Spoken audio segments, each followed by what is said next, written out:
Bismillahirrahmanirrahim. Assalamualaikum warahmatullahi wabarakatuh. Alhamdulillah rabbil alamin. Assalatu wassalamu ala asrofil anbiya wal mursalin Sayyidina Muhammad wa ala alihi washabihi ajma'in, amma ba'du. Puji syukur kita haturkan kepada Allah Subhanahu wa taala yang telah memberikan kita rahmat, taufik serta hidayahnya sehingga saya dapat menyampaikan tentang apa sih agama Hindu kepada teman-teman sekalian. Salawat serta salam selalu tercurahkan kepada junjungan kita Nabi besar Nabi Muhammad SAW, yang mana beliau yang telah membawa kita dari zaman jahiliyah, zaman kebodohan hingga zaman Islamiyah atau zaman yang penuh dengan keilmuan seperti saat ini. Di sini saya akan memperkenalkan diri. Nama saya Muhammad Najib Adfani. NIM saya 2041913063.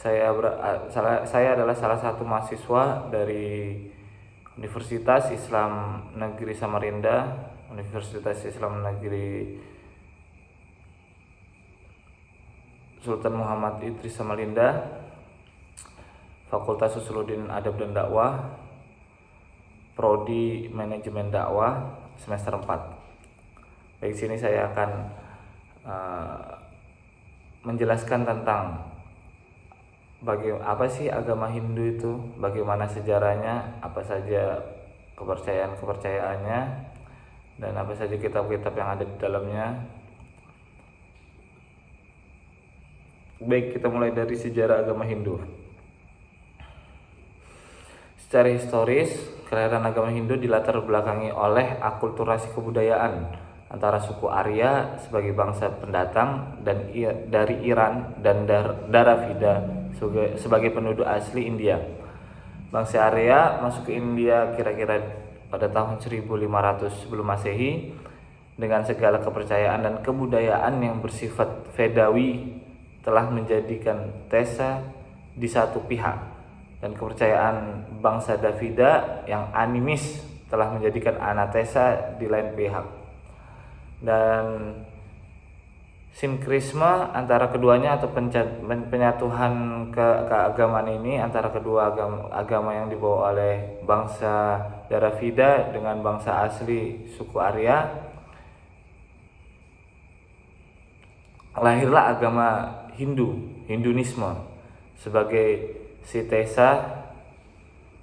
Pada waktu bangsa Arya masuk ke India, di sana telah tinggal penduduk India yang asli, namun termasuk bangsa Dravida.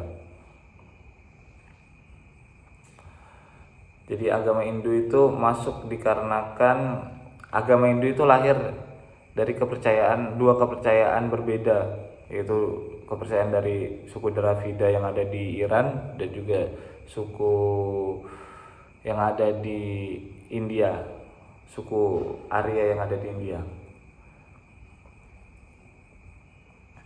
Selanjutnya ialah perusak peradaban lembah Indus yang datang berkelompok besar dan bergelombang-gelombang, dan mereka jauh lebih primitif dibanding dengan bangsa Dravida, dan cara hidup mereka baik kepercayaan maupun praktik keagamaan mereka sangat berbeda. Sejarah agama Hindu berbagi pada 3 bagian, yaitu pada zaman Weda kuno, zaman Brahma, dan zaman Upanishad. Yang pertama kita akan membahas pada zaman Weda kuno. Para ahli sejarah menyatakan bahwa pendatang baru ini adalah Indo-Eropa yang menyebut diri mereka sebagai bangsa Arya untuk mengetahui peradaban dan agama bangsa Arya ini. Dapat terlihat dari isi kitab Weda yang merupakan puja-pujian yang mansyur, yang terdiri dari 4 yang termansyur, yakni Rigveda, Yajurveda, Samaveda, Atharvaveda. Agama Indo-Arya seperti yang ditemukan dalam kitab Rigveda digambarkan tentang penjelmaan alam dewa-dewi agama Weda. Ini merupakan penjelmaan lebih kurang sebagai pengejawatahan dari daya-daya kekuatan alam. Agni Dwi api, Bayu Dwi angin, Surya dewa matahari, dan seterusnya. Mereka dipandang sebagai makhluk yang lebih tinggi dan dari manusia, dan kewajiban manusia untuk menyembah, mematuhi dan memberi sesaji kepada mereka. Selanjutnya ialah pada zaman Brahma, yaitu seiring dengan berjalannya waktu kaum Indo-Arya maju melawan Punjab dan memasuki lembah Gangga dan Jamuna. Mereka berhasil mengalahkan peradaban penduduk asli serta diturunkan menjadi budak atau sudra. Jadi selama periode ini juga berlangsung pertempuran di dalam masyarakat Indo-Arya sendiri di antara para kesatria dan Brahmana. Pada awalnya para kesatria berada pada kasta teratas, namun pada masa ini justru kaum Brahmana yang meningkat sebagai golongan paling tinggi dan paling berkuasa. Jadi setelah bangsa Dravida masuk dan mengalahkan kepercayaan-kepercayaan yang ada di kepercayaan orang Arya, suku Arya atau penduduk asli, maka di situ pada zaman Brahmana ini dibentuklah kasta-kasta, yang mana kasta tertinggi itu ditempati oleh namanya Brahmana, dan kasta terbawah itu ditempati oleh Sudra. Selanjutnya ialah pada masa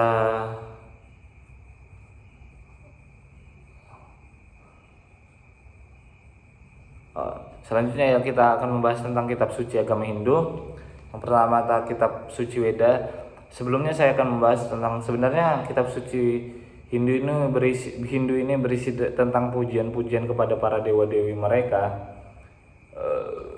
Bagaimana mereka memuja dewa-dewi, pujian-pujian kepada dewa-dewi mereka. Itu ada kitab suci Weda. Weda secara etimologi berasal dari Vid, bahasa Sanskerta yang artinya mengetahui atau pengetahuan.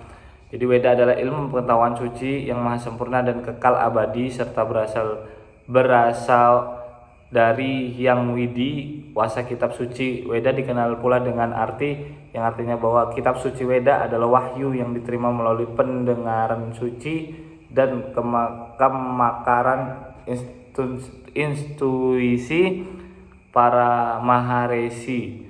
Kitab Weda juga disebut dengan kitab mantra karena semua nyanyian pujian karena ini menurut bentuk Weda terbagi pada 3.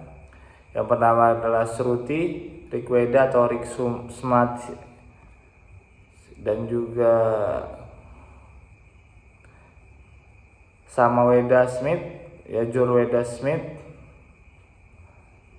lalu Smriti.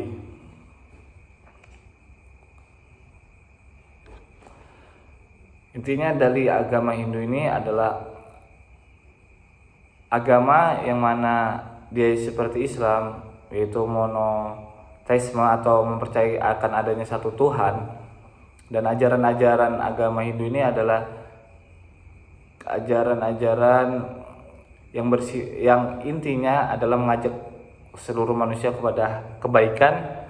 Dan juga agama Hindu ini merupakan agama yang bebas seperti yang ada di dunia sekarang. Agama Hindu India itu berbeda dengan agama Hindu yang ada di Indonesia atau yang ada di Bali, karena kepercayaan mereka pun sama, namun cara beribadah mereka itu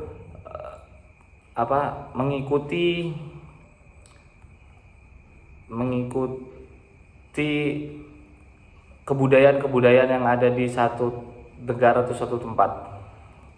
Jadi fleksibel. Agama Hindu ini adalah agama yang fleksibel dan ajarannya tidak terlalu menyuruh kepada kayak beribadah. Ajarannya tidak terlalu sulit. Intinya dia bagaimana cara bersembahyang kepada Tuhan. Ada di mana peribadatannya itu wajib, yaitu pada saat hari-hari kebesaran agama Hindu saja. Jadi mungkin sekian apa yang dapat saya sampaikan, kurang lebihnya saya mohon maaf. Hadani Allah wa iyyakum ajmain. Wassalamualaikum warahmatullahi wabarakatuh.